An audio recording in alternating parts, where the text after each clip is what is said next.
Welcome, everybody. Good afternoon. We are here to remember and celebrate the life and mourn the passing of our beloved Bill Cox. We all know Bill was a very gregarious man. He loved to be around people. And I know he's here because he wouldn't miss all this attention for anything. So glad that you are all here today. Let's pray. Beloved God, Holy Spirit, we thank you for bringing us together here to love and support each other as we mourn the loss and celebrate the life of Bill, husband, stepfather, proud grandfather, uncle, friend. We know that life is eternal, and yet we cannot help grieving the death of the body that has been the earthly container for his beloved spirit. So God, we ask that we may feel your holy presence today, that we may be filled with your love. Let divine love comfort us and allow us to comfort each other. In the coming days and months, may we take solace in the knowledge of how beautifully and fully Bill lived, and how well he loved and was loved in this life. Thank you, God, for your loving presence. Amen. Now, Justin Williams is going to sing Bill's favorite song.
To the sea, to the open arms of the sea. I'll be coming home, wait for me, wait for me. I'll be coming home, wait for me.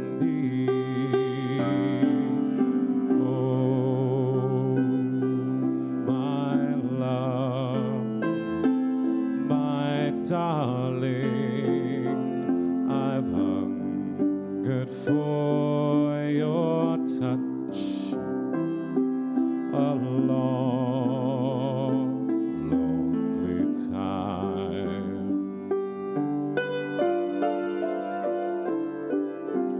Time goes by so slowly, and time can do so much.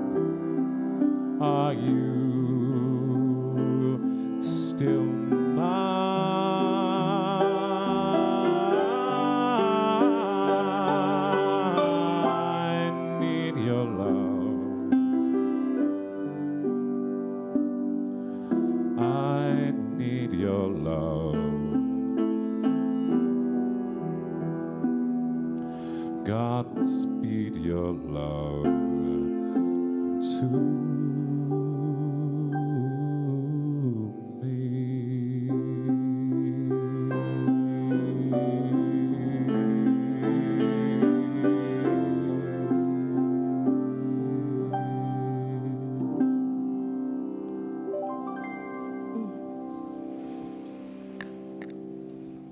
You can clap, Bill would.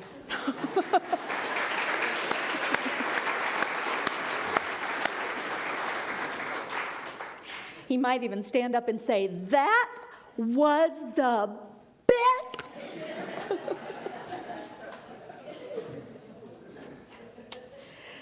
William James Cox was born and raised in Dallas, Texas.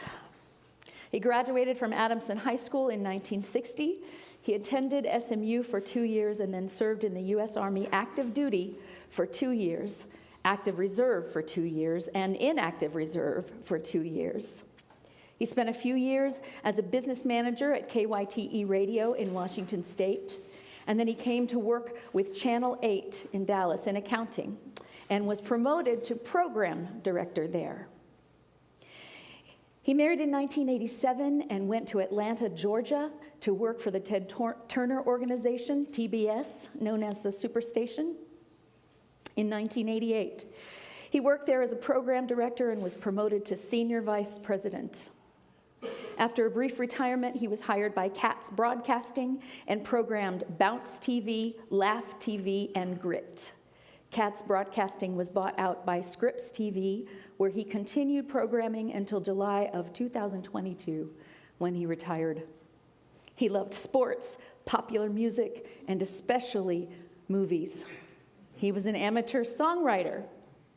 He is survived by his wife, Nancy, 2 stepsons, Kurt and Kyle Milstein, 3 grandchildren, Taylor, Clayton, and Trevor Milstein, and niece, Teresa Harris, and several great and grand nieces and nephews, and many, many, many friends. After retiring in 2022, Bill and Nancy moved to Briarview Senior Living, where he continued his love of movies and often showed Thursday afternoon movies to the residents there. He was a devoted member of the Church of One Love. Bill Cox was a special person. And I don't like the word special. It's too generic. But I couldn't think of a better word, and I looked it up in the dictionary. It means better, greater, or otherwise different from what is usual. And that is Bill.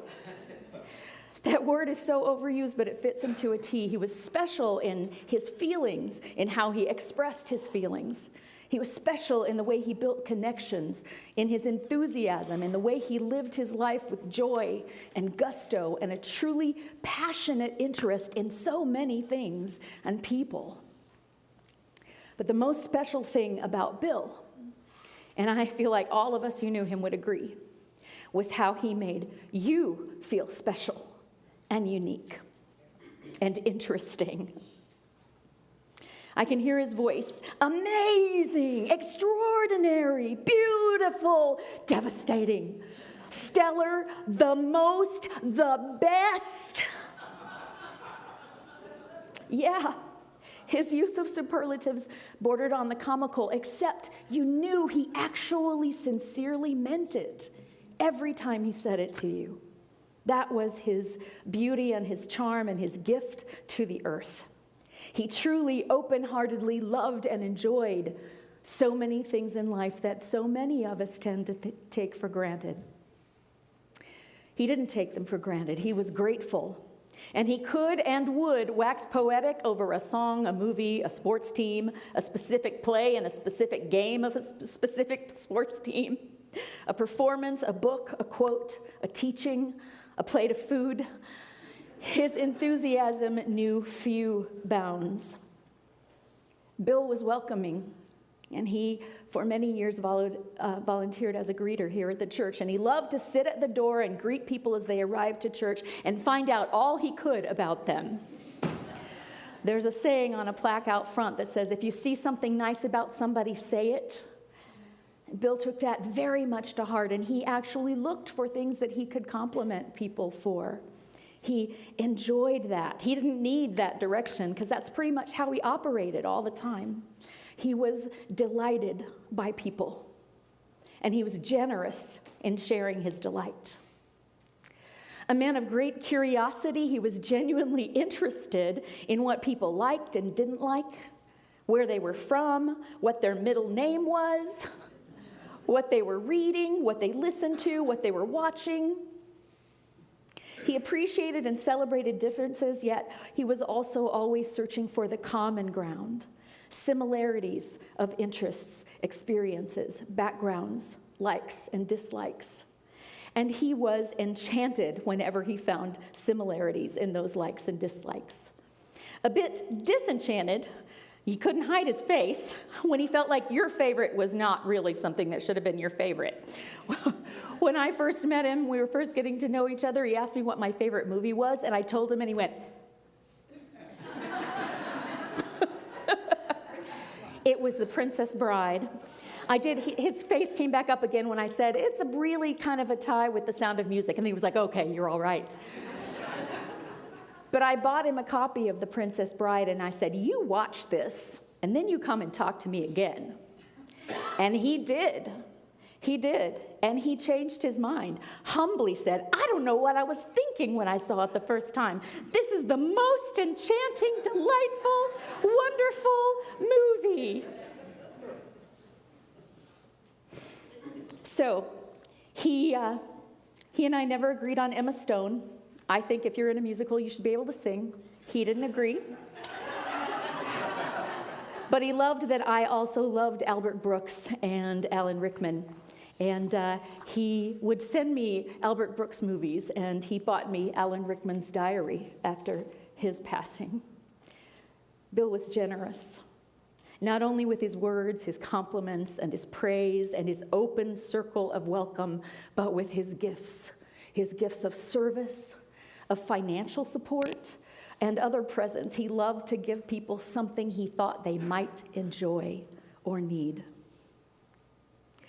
Bill was a lover and admirer of his wife, Nancy, who loved him long and well, though living with him was not always easy. I know what it's like to live with someone you can't predict what might come out of their mouths at any moment. And Nancy's not that good at hiding her face either.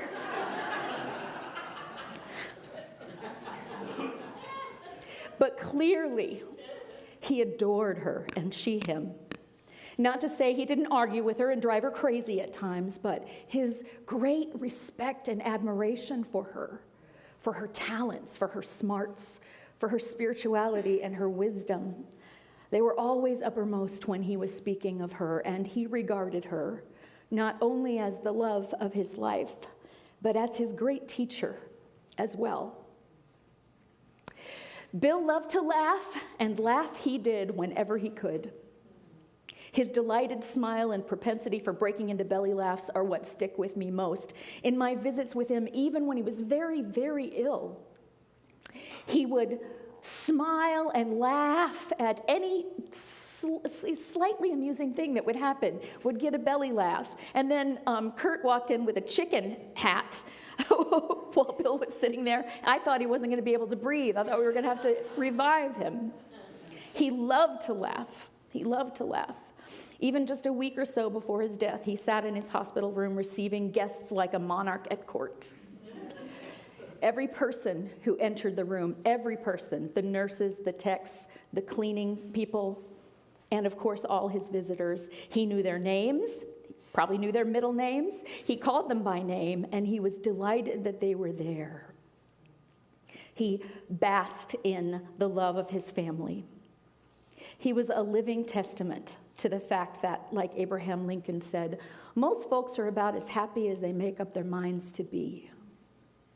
If laughter was the best medicine, I believe that that's probably what kept Bill so not just alive, but living for so long, even after the diagnosis of serious, serious illness. He lived year after year after year, and I believe it was the medicine of that laughter and delight. And here's the thing, he wanted to be delighted. He wanted to see the miraculous and the beautiful, and he did. He wanted to enjoy things and people. He wanted the people he knew to succeed, to do well, to show up as their best. And all of that became a self-fulfilling prophecy for him because people were at their best around him. You wouldn't want to disappoint Bill. He saw beauty. He saw wonder, he saw miracles, and he could always find something to delight him. And immediately, he wanted to share that delight. He would text it, call you over. He wanted to share it. And all this is not to say that Bill was perfect, or that he was immune to depression, or that he was happy all the time. Bill had a difficult childhood. He had a few blind spots and some deep insecurities. He could be a pill. He had a high moral code around what he believed was right and wrong in this life, and he was confident in those opinions, and he was sensitive, sometimes too sensitive. A side effect of being so open with his enthusiasm and praise was that his heart was frequently on his sleeve. And he could be wounded easily by misunderstandings or disagreements with what he thought was right, or what he perceived as harsh or critical words from another. Yet, Bill was forgiving. He really wanted to love and think well of people, even those with whom he'd argued or disagreed. And so, given a little time to process, he was always biased on the side of assuming misunderstanding rather than harmful intent. And over time, he'd convince himself that overall you were good and worth holding on to. And all of this is just about Bill as a person, not even touching on his amazing career. A career based on following his delight. He found what he loved, he engaged fully in it, and he shared that enthusiasm. That's what a programmer does, and that's why he was so good at it. He finds the best and the things that will be a common enjoyment for the most people and shares it in a form where they can find it. That's a programmer's job. That's what he did for the Turner Network for many years. That's what he did at Scripps TV up until just last year. His boss at Scripps Network gives Bill all the credit for creating Grit TV, the station that's now the most successful station on their network. And how did he do that at age 80? He simply shared his enthusiasm for what he loved and knew somehow how to hit on what others loved as well, even if they didn't know it yet. And the love he gave to his work, to his family, to his friends, to his church, to his world, was returned to him, as you can see today. Because that's how love works. Always. Love freely given returns 1,000-fold, and Bill knew this consciously or unconsciously, and he lived a life of love. Those of us here are the lucky ones who got to experience that love up close. All of us here will remember Bill. His amazing accomplishments, who he was, what he said, what he did, yes, all of that. But most of all, we will remember how he made us feel. Special. And now we're going to hear from some special people in his life. First of all, his best friend of over 65 years, Jerry Arnold. Jerry, come on up.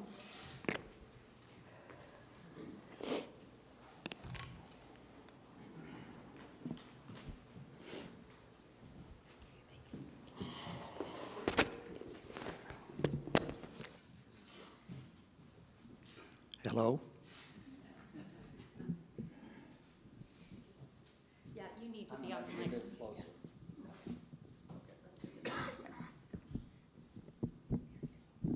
Perfect. Thank you. Can you hear me? Yeah. Okay.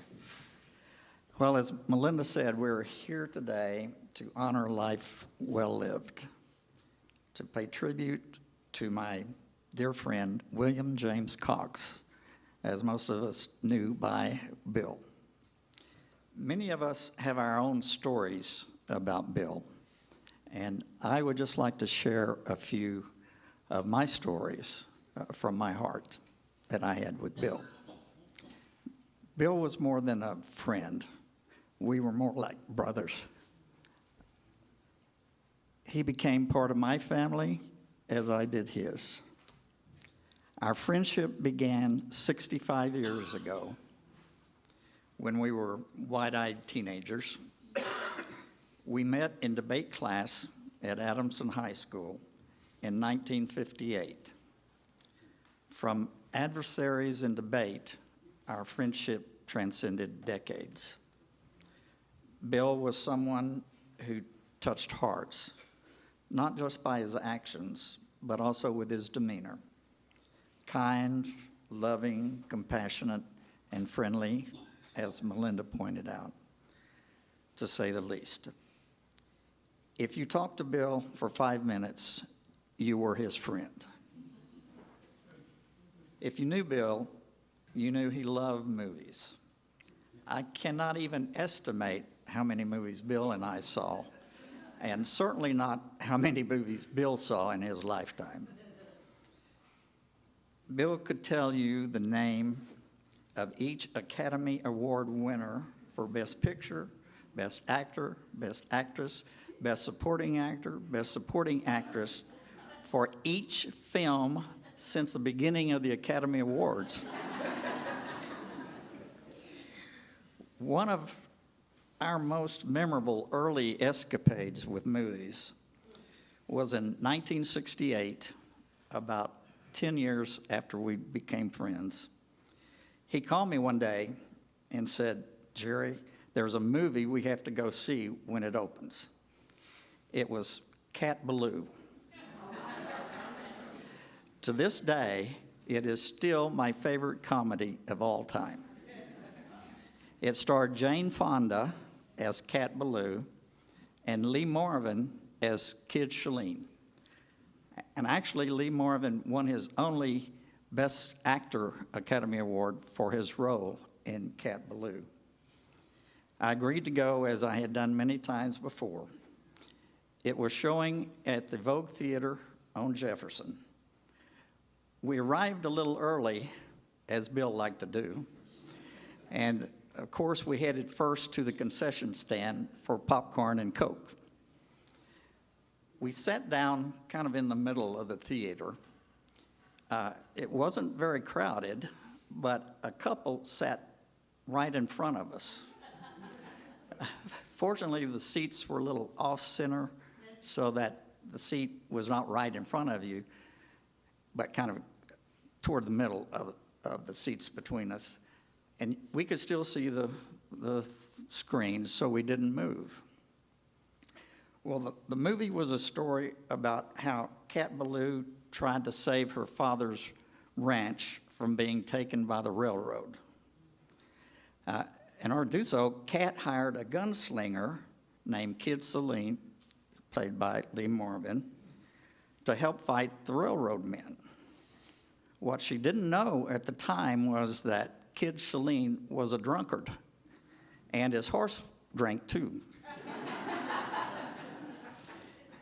In one scene, Cat's father had been killed, and he was lying in the casket in the living room of the ranch house. And there was a candle opera at the end of the casket with about 8 lit candles.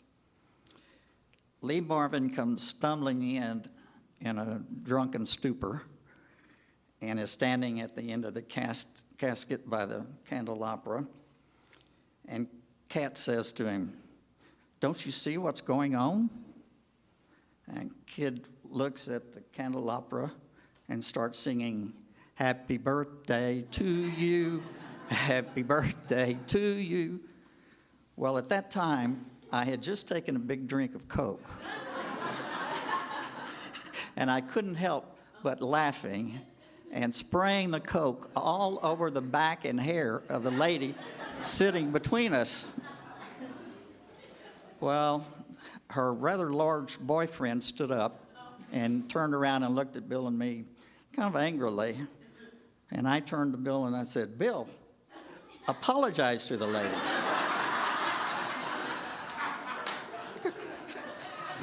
a request that was met with Bill's ever-embracing laugh. And thankfully, the lady's boyfriend laughed, and the lady did too. As you know, Bill loved movies. In fact, his love of movies propelled him to heights that few can even dream of. He became one of the top TV programmers in the country.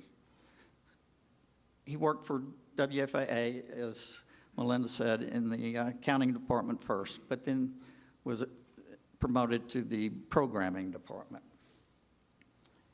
He became so well known in the industry for his ability to choose a movie, buy it, and program it to achieve the most viewers. A turning point in his career was in 1988.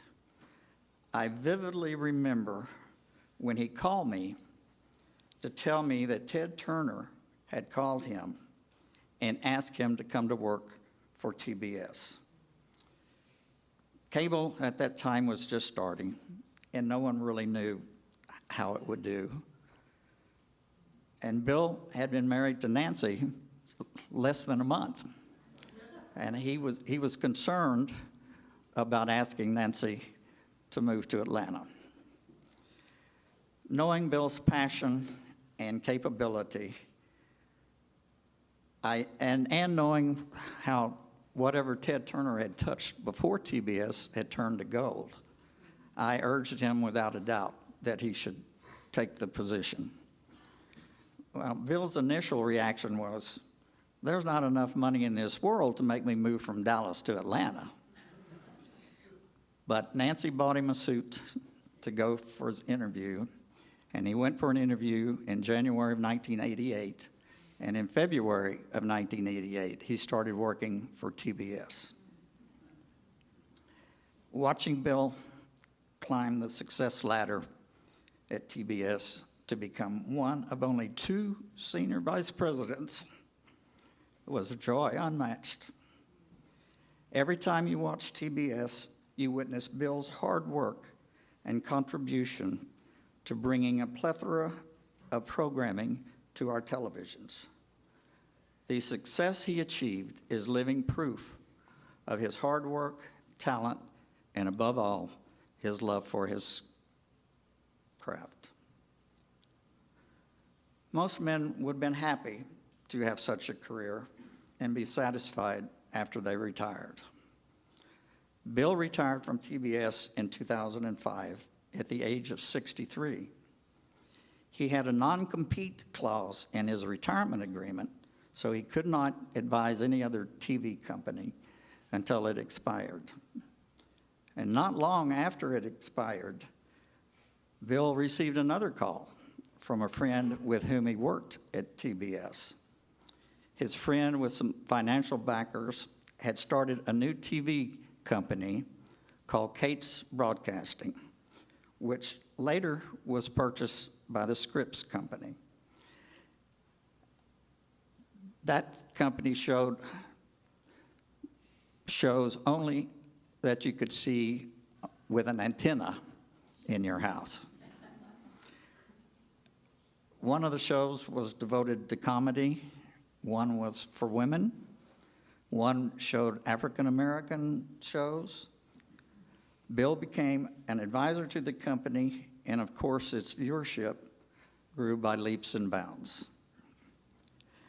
Bill always loved old westerns like The Lone Ranger, Cisco Kid, Roy Rogers, Clint Eastwood's early western movies, and of course John Wayne westerns. And he convinced the company to start a TV antenna show totally devoted to showing old westerns. He called it Grit, after John Wayne's movie True Grit. In fact, it became so popular that it can now be seen on a separate cable station as well as antenna. Just last month, it was announced that Grit has been has had the fastest growing viewership of any TV show ever on TV. So when you're scrolling through the cable stations and see Grit, or you're watching a Western on Grit, you can remember that it was Bill's creation and legacy that lives on. As much as Bill loved movies, sports were also his passion. He loved the Dallas Cowboys and would get depressed for a week when they lost. I wish that he had been able to see the Cowboys win the Super Bowl this year. I hope. Bill also loved the Texas Rangers, and I am so happy that he got to see the Rangers win their first World Series last year. I particularly remember one of the games we attended when the Rangers won a spot in their first playoffs, which was in 1996, the first time they got to the playoffs. The Rangers were playing the Yankees in Dallas for their first game, and it just so happened that TBS was televising that game. Bill was so excited and called to tell me that he had gotten tickets to the game and was going to fly to Dallas to see the game and then fly back to Atlanta so he would only miss one day of work. Of course, I told him I would go to the game with him, pick him up at the airport, and take him back to the airport after the game. I met Bill at the airport, and I can still remember the forlorn look on his face when he got into my car. He said, "Jerry," he said, "you're not going to believe me." I said, "What, Bill?" He said, "I forgot the tickets."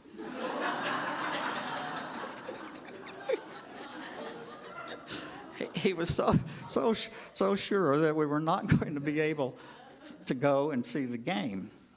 And I asked him quickly, I said, "Do you have a business card with you?" He said, yes, I do. And I said, "Don't worry." I took him to the management office at the ballpark, and I said, "Now, Bill, when the head of the department comes up, hand him your business card, because it shows Senior Vice President of Turner Broadcasting." And he did, and the guy said, "No problem." We had Nancy fax a copy of the tickets to the guy, and he hand wrote a ticket for each of us to get into the stadium. And fortunately, it was a good game. The Rangers won 6-2, but they lost the next 3 games and lost the series. Bill also loved to play games, such as Acquire, Charades, Pictionary, Uno, Trivial Pursuit, Oh Hell, and on and on. You name it, and he probably played it. He loved to beat me, no doubt, and I loved to beat him. And as always, we had a friendly yet fierce competition when we played. I think I won more games than he did, but I'm certain Bill would refute that. As you know, and as Melinda said, Bill loved to laugh. The only problem is that the games and the laughter didn't always go together very well. Once Bill and I were playing Uno with his good friends, Beverly Beasley, with whom he worked at WFAA, and her sister, Barbara Beasley. Barbara started to make Bill laugh, which she could do at the drop of a hat. Before long, Bill was laughing so hard that he literally passed out and fell out of his chair to the floor. Well, it was the first time I'd ever seen this, and they hadn't ever seen it. And we were about to call the ambulance, and he recovered. He came to, and he was just fine. Then, it couldn't have been too much longer. Once when I was in Atlanta, we were playing poker with his friends at TBS. And again, Bill started laughing. And again, he laughed so hard that he passed out and fell to the floor. Well, his friends were excited and they were going to call 911. I said, no, just wait a minute. And sure enough, he recovered and was just fine. That was all well and good, but once he was driving, again with Beverly and Barbara, he was driving the car up in the Northeast, and I don't know if it was Barbara or Beverly that were making him laugh, but he passed out driving and ran off the road. Fortunately, no one was hurt. One cherished memory I have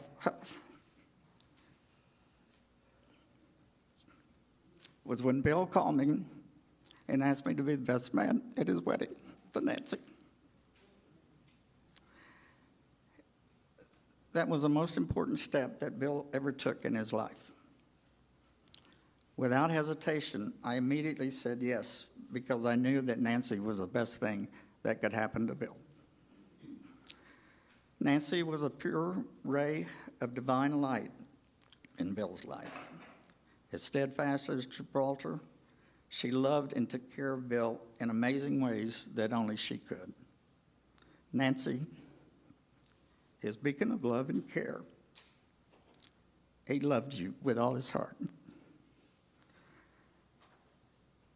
In this, our journey of life, we are lucky if we cross paths with individuals like Bill, who leave an indelible mark on our hearts. Today, we honor the legacy of Bill, and amidst our shared grief, we celebrate his extraordinary life.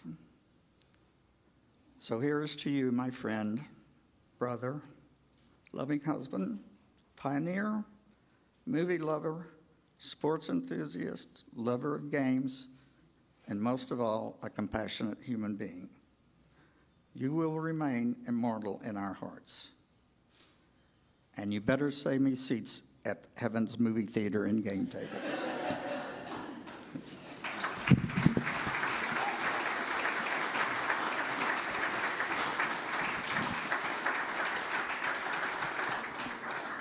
Thank you, Jerry.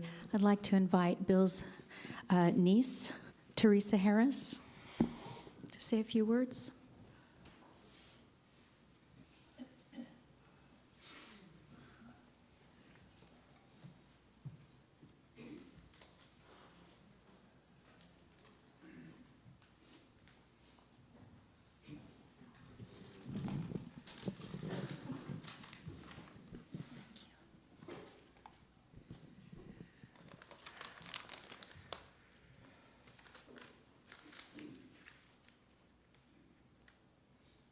It was nearly 59 years ago when I first laid eyes on the sweetest man. That was my Uncle Bill. I've loved him so dearly since and will always.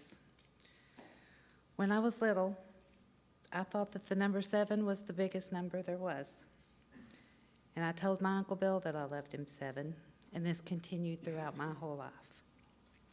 Even as recently as Thanksgiving, I texted him, not knowing he was in the hospital, that I loved them 7. I still love him 7. My Uncle Bill always rewarded good grades on my report card with an outing. Just me and him for the whole day. And it made me work really hard in school so that I could have that day with him. Whether it was the movies, escapades, whatever the outing, if it was with him, I was happy. Even those nights before Christmas Eve when he did his last-minute Christmas shopping and took me as his shopping partner were some of the best times, usually because I got to pick my own present. I did learn very early not to go see sad movies with my Uncle Bill, because if you've ever seen one with him, You know that he doesn't cry softly? He wails loudly. And I asked him after that to please only take me to happy movies after that. And no matter the occasion, I knew I could depend on him, and there will never be another man like him. I wish that every child in the world had an Uncle Bill, because the world would be in a happier place.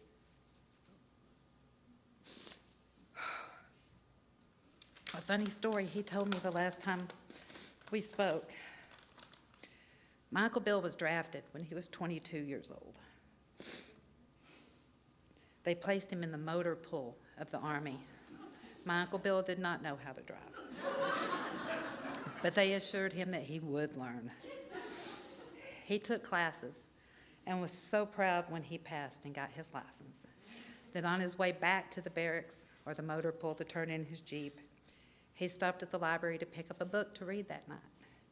And on his way to the motor pool, he glanced down at the book thinking, man, that book's going to be really good tonight. And bam, he ran into the back of a 4-ton truck, lodged the Jeep he was driving onto the bumper, and they had to be pried apart.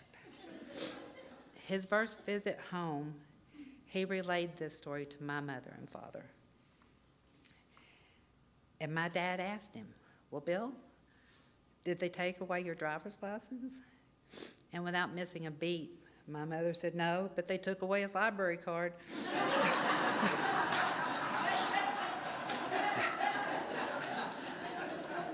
Uncle Bill, I will always love you 7. And Aunt Nancy, I will always love you 7. Thank you all for being here.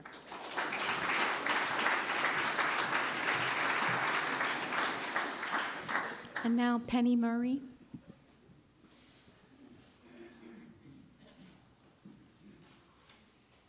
I'm going to read this whole book.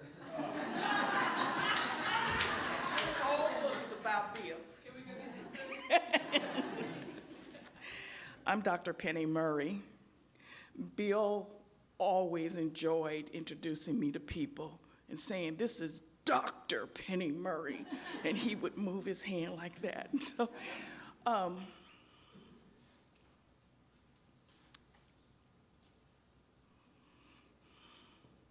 some years ago, my life was in a bad patch, and I was very frustrated. So on a Saturday night, I went to bed, and I said, you know, I'm going to get up in the morning to celebrate all the crap that I've been going through. I'm going to take myself to breakfast. And there was a little restaurant that's not too far from where I live called Leo's Brunch House. And I'd been meaning to go there. So I said, I'm going to get up in the morning, and I'm going to take myself to breakfast. Sunday comes, and I start making excuses as to why I couldn't go. I'd taken my shower, and while I'm in the shower, I'm making all kinds of excuses. And Divine Oneness says, all of those excuses, go. And I then started creating more excuses. And then about 10 minutes later, I hear Spirit say, go now. Okay, I get my clothes on and I go to Leo's Brunch House. But I take this book because I don't want to be weird sitting there all by myself. You know, people, when they go to restaurants, they see you, think they, poor thing, lonely life. So I say, I'm going to take this book and I'm going to read it. And so they set me at a table, and only 2 people could sit there. And a short distance away from me was this couple, elderly couple. And I sit down, and I had the book on the edge of the table and waiting for the servers to come and take my order. But I kept feeling them looking at me, and I was like, do I have something in my teeth? But it was awkward. And so I made my order, and then all of a sudden, I'm trying to read the book, and Bill, at that time, sitting in his chair with wheels, he walks over there and invades my space. Just invades it. And he says, hi, my name is Bill Cox, and I'm getting ready to embarrass my wife. And he's leaning in all in my space and everything, and I was like, what is... So he goes on and talks, and he says, we saw you reading this book, and we just knew we had to know you. And he said, but more than that, it's just your face. It's your face. It's something about your face. So come and meet my wife. So I'm not sure, is that a compliment or what? So I go over and I meet Nancy, and at that time I know she introduces herself, and we're laughing, talking, and so then Bill, in my space again, says, we want you to come to breakfast with us later on in the week. And I was like, oh, okay, all right. And they then finished their breakfast, their brunch, and they went on, and I said, I'll see you, next week. Bill insisted we make a date at that time as to when we were gonna come back, and so I did. But when I got home, I wrote in the back of this book, met this weird but cute couple. Bill and Nancy Cox at Leo's Brunch House. I said, and then it says, agreed to go to lunch with them, very strange. I've since learned that very strange is the universe, divine oneness, talking to us. So whenever we have weird, strange encounters, it's always the universe. So for the next 3-4 months, Nancy and I kept trying to figure out, we instantly fell in love with each other. It was just, and Bill loved calling us the Three Musketeers. And me and Nancy kept trying to figure out, why is it we feel so close? So we finally settled on the fact that we must have been sisters in the past life. And so Bill and Nancy became my big sister and brother.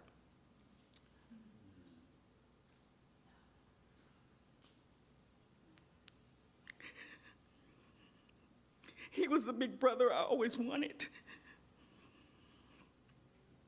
And if anybody belongs here, still in physical form, it would be Bill Cox. Because he loved life. He loved life, not from a narcissistic standpoint where he wanted to be immortal. He loved life. He loved Nancy's life. He loved my life. He loved your life. And this example, you all being here, is the example of the energies that he loved life. He loved it. And I once asked Bill, all Melinda said it, is that he would always ask people their middle name. Me and Nancy would be so weirded out, embarrassed. Leave them people alone, Nancy would say. But Bill just insisted he had to know their middle name. I asked him one time, I said, Bill, why do you ask people their middle name? That's intrusive. He says, well, everybody needs to know that they're seen and that they're important. And if you take the time to ask somebody intimately, an intimate question like that, then they know you see them. And I stopped being embarrassed when he'd ask people their middle name. This is bittersweet for me standing here because Nancy, I'm just gonna be honest, I came to this church to support Nancy because she was starting a Course in Miracles class. A Course in Miracles. And I was like, I'm just gonna go and support her. And pretty soon I was just hooked in supporting Nancy and Bill and everything. And they were just hooked in supporting me. When I say big brother and sister, they are. And so this is bittersweet because Nancy and Bill encouraged me to come and speak. I tell people I'm a speaker, but to be here, I'm not a preacher. No. And so they had encouraged me to come, and Melinda says, okay, I'm gonna invite her to come and speak one time. And so Nancy and Bill, they were living closer to me at that time, like 3 minutes away. And they came to pick me up for the first message that I gave here at the church. And Bill was so excited. Yes, we cannot be late. We got the preacher in the car. We got the... And I'm like, yeah, Bill, no. I'm not a preacher. Just no. But as I said, Bill was everything to me. He became someone that I thought I loved Bill. As I began to process this thing that I'm feeling in his loss, in his physical loss, I began to realize that I thought I loved Bill as an extension of Nancy because I love Nancy so much. I thought I loved Bill because of that. But then I realized that I love Bill for Bill. His obtrusive nature. He never met a stranger. He spoke his mind, and sometimes he made me feel inadequate because I struggled with speaking my own mind. But I remember one time in particular, he said to me, we were in one of the classes, and he said, I don't even remember what the conversation was, but it was in one of those moments that I was crying about, me not being able to use my sacred, expressive life force to speak what Spirit has called me to speak upon. And I said I felt inhibited. And Bill says to me, Penny, with his stern brotherly voice, he says, I'm going to tell you, you've always known you've been free. You've known that since you were 10 years old. And I broke. And since, that's the legacy Bill has left for me, that he freed my voice and made it okay. So now I realize that I don't love Bill because he's an extension of Nancy. I love Bill. He has his own sacred space in my heart. And it started the day when he rolled over to my table and said, Hi, I'm Bill Cox. Thank you.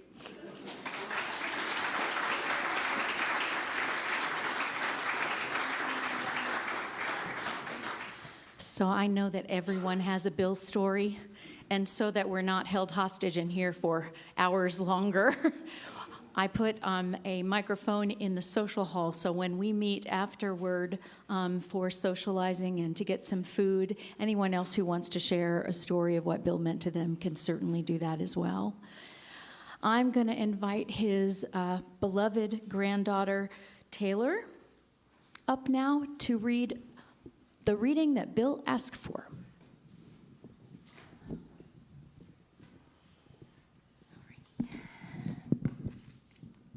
Okay, can everybody hear me? Okay, so when my grandma asked me to read during his celebration of life, I couldn't say no because I'm their favorite granddaughter.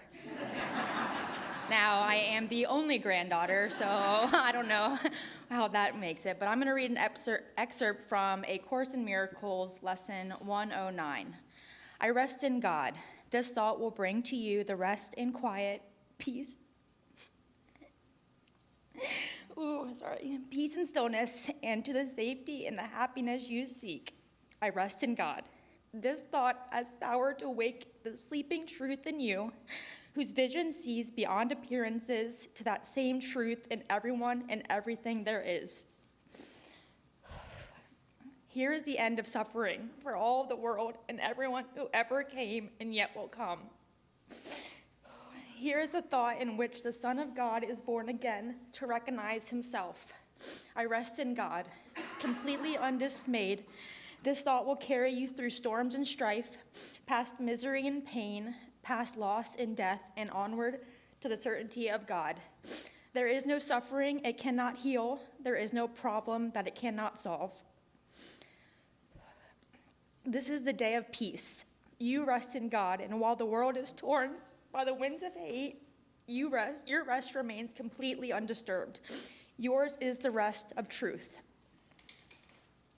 In God, you have no cares and no concerns, no burdens, no anxiety, no pain, no fear of failure, no past regrets. You rest today. And as you close your eyes, sink into stillness, let these periods of rest and respite reassure your mind that all its frantic fantasies were but the dreams of fever that has passed away. Let your mind be still and thankfully accept its healing. You will be faithful to your trust today, forgetting no one, bringing everyone into the boundless circle of your peace, the holy sanctuary where you rest. Open the temple doors and let them come from far across the world and near as well, your distant brothers and your closest friends. Bid them all enter here and rest with you. You rest within the peace of God today, quiet and unafraid. I love you, Paul Bill.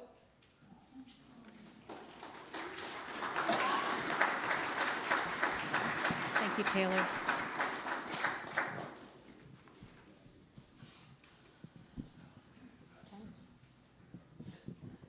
Kent?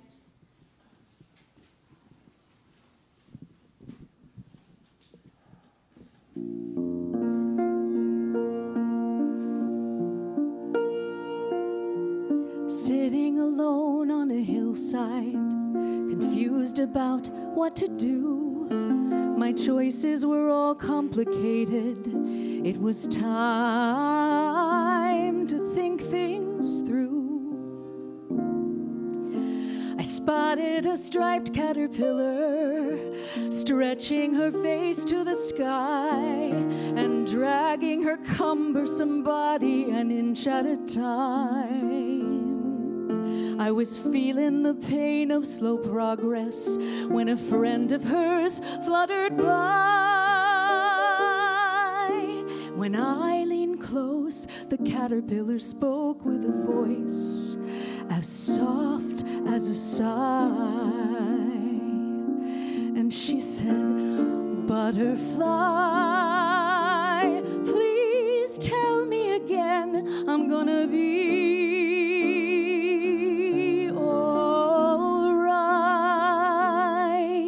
I can feel a change is coming. I can feel it in my skin. I can feel myself outgrowing this life I've been living in. But I'm afraid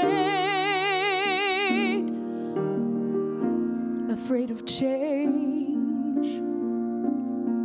So butterfly, please tell me again I'm gonna be all right. Well, I'm like my friend Caterpillar, afraid of that dark cocoon, wanting to hide in the tall grass when change is coming soon. But all of the things that we care for are born on the wings of change, and losses can lead us to blessings that we can't explain.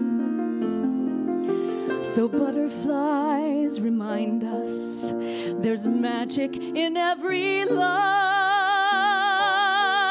and we can become what we dream of if fat furry worms can fly.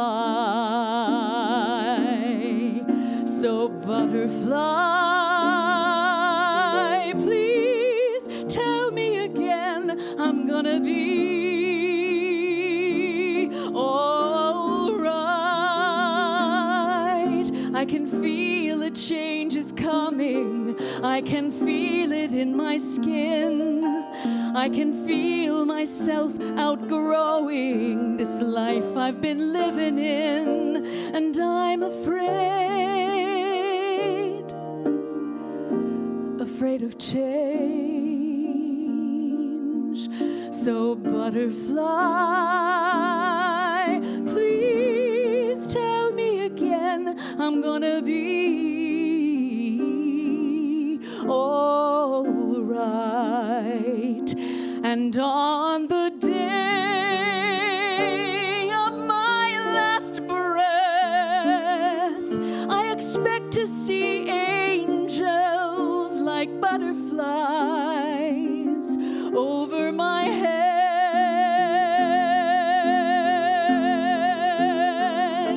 And I'll say, butterfly, please tell me again I'm gonna be all right. I can feel a change is coming.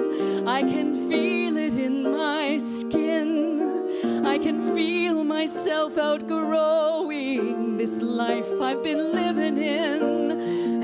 afraid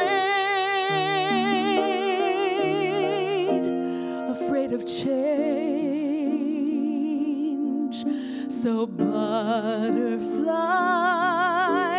please tell me again I'm gonna be all right. Butterfly, please tell me again I'm gonna be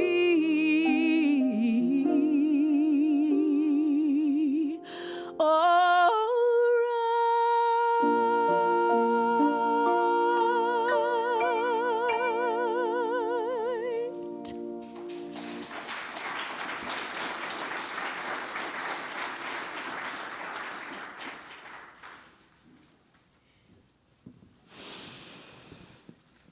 I'd like to share a psalm of David, Psalm 23. The Lord is my shepherd, I shall not want. He makes me to lie down in green pastures. He leads me beside still waters. He restores my soul. He leads me in paths of righteousness for his name's sake. And even though I walk through the valley of the shadow of death, I fear no evil, for thou art with me. Thy rod and thy staff, they comfort me. Thou preparest a table before me in the presence of mine enemies. Thou anointest my head with oil, my cup runneth over. Surely goodness and mercy shall follow me all the days of my life, and I shall dwell in the house of the Lord forever. This psalm says all we need to know for Bill and for ourselves. In simpler language, it means that the love of God, Spirit, guides, nurtures, and protects us, and we'll never want for anything. And as we consciously align ourselves with that all-perfect, ever-flowing love of God, we are led to peace and to serenity, to joy and abundance, and guided to right choices, even in the face of our most painful, challenging times. I know that love is a choice that Bill made faithfully throughout his life, in his family, in his work, in all his relationships, in this world. And as is promised in the psalm, he dwells in the house of God, the house of eternal love. I know Bill had a close relationship to the divine that he called Holy Spirit. The Spirit was with him always. And in our talks, he always assured me that he was not afraid of death. He understood it as a transition rather than an end. And even though we now walk through a dark valley of grief, under the shadow of Bill's passing, we need fear nothing, for that love is with us, always, now and forever. Because that goodness and mercy follow us in this life and will not leave us in the next, we live, Bill lives, in the house of God forever. I'm not a physicist, but I know that science has proved what people of faith have always known, that what is real cannot die. Energy is not created or terminated, but can be organized into various forms of matter and then reformed back into energy again. And as I understand it, nothing is ever actually gone. Bill's time in this physical world is over, but his energy, his spirit, lives on, most certainly as the love in everyone here. And every bit of the love and the kindness that Bill shared in this life is fully in all of us who loved and were loved by him. His acts of kindness live on in their lasting impact on the people that he helped. His uniqueness lives on in your stories and in its effect on you. His humor and affection, his stories, his memory lives on in all of you, in the minds of all of those whom he touched. Love is not gone when a person's body is gone. And I know that there are hard times ahead for some of us when the grief and sadness threaten to overwhelm. I encourage us to remember the love.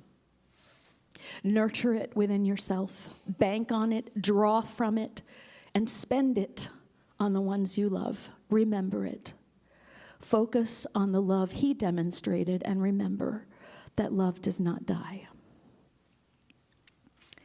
Now, I'd like to invite you into just a moment of quiet. You might close your eyes for a moment if you would like to. And just take a moment to see Bill as you knew him in life. See him in your mind's eye. Each of us here had a unique relationship with him. Some as family, co-worker, spouse and soulmate. Some as a close friend. See him in your mind's eye and greet him now as you may have greeted him 100 times before. Bill's spirit is eternal, and so it is never too late to say to him what you need to say. If you have unfinished business with him, you may finish it now. Tell him in this moment, in this quiet space, the things you wanted to tell him, but for whatever reason never did. You may tell him of the joy you had in knowing him, of your gratitude. You may express your anger or fear or sense of loss. Tell him that you love him. You may feel whatever you feel. Say whatever you need to say. Or just sit in the quiet and remember. Be in Bill's amazing presence.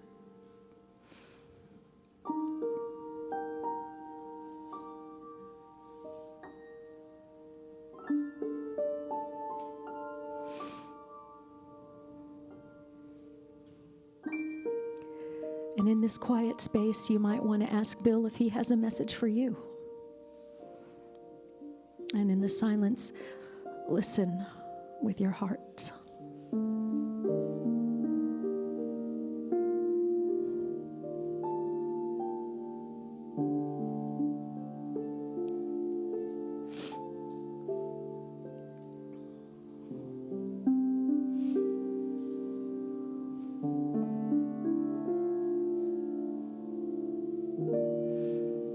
And in the days to come, know that you can always return to this place of remembrance and communion with Bill.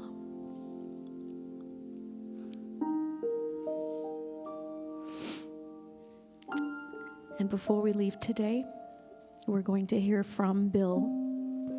His favorite singer and pianist are going to sing a song that he wrote that exemplifies who he was. Gratitude.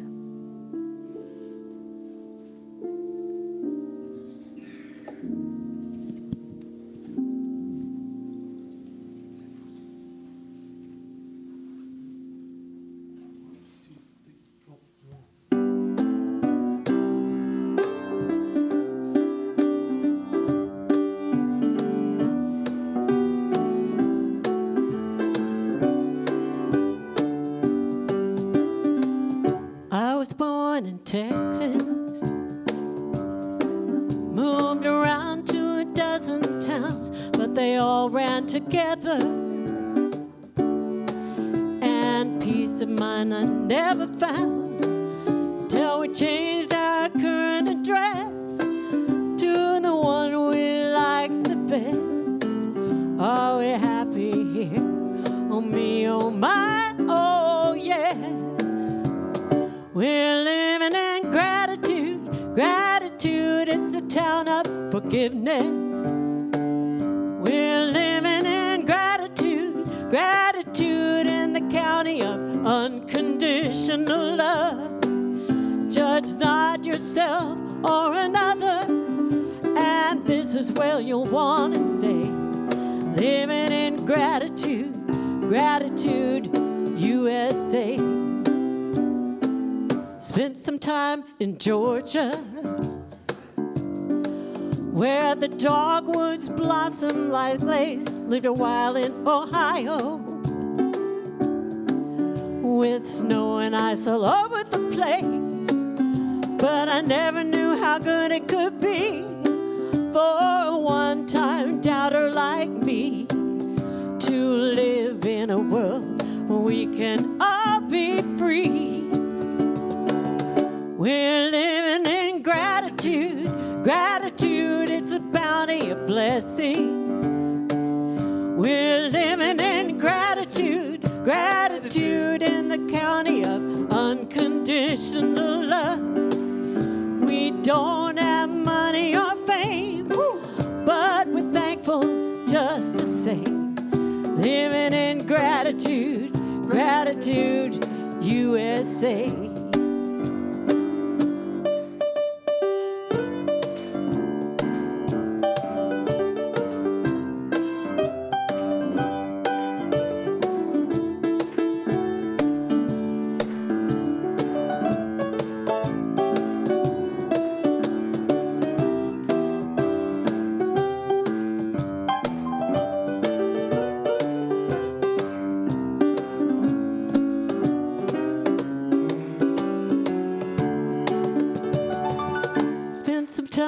Georgia, where the dogwoods blossom like lace. Lived a while in Ohio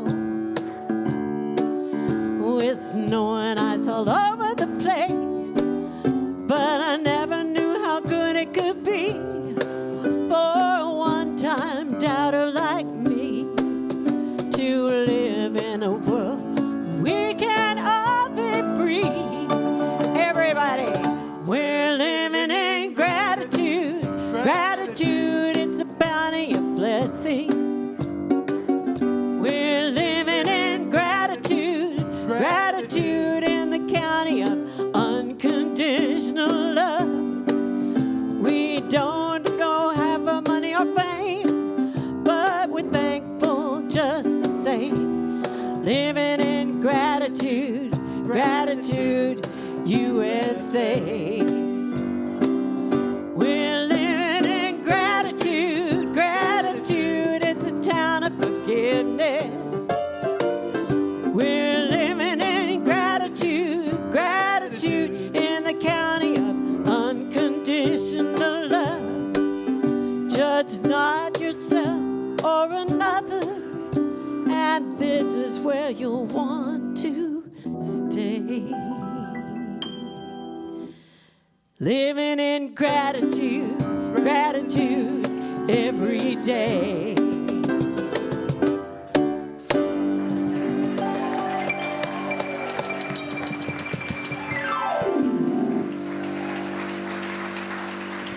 Thank you, Bill.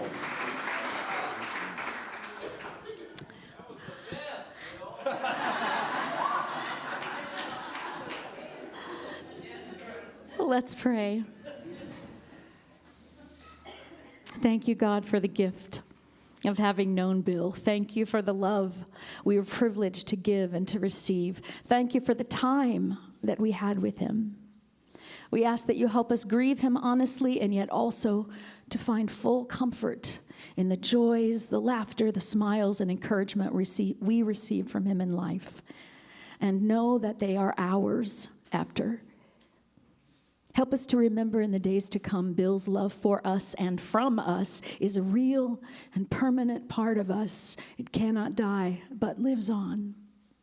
And finally, God, let us offer our willingness to let him in his human form go, to trust the mystery of whatever is next, knowing his spirit is free and he lives forever in our hearts.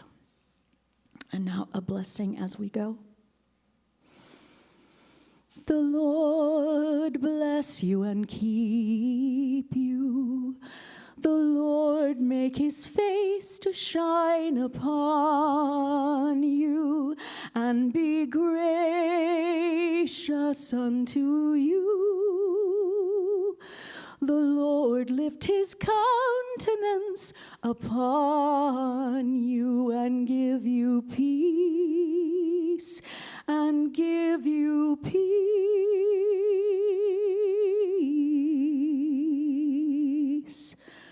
Amen.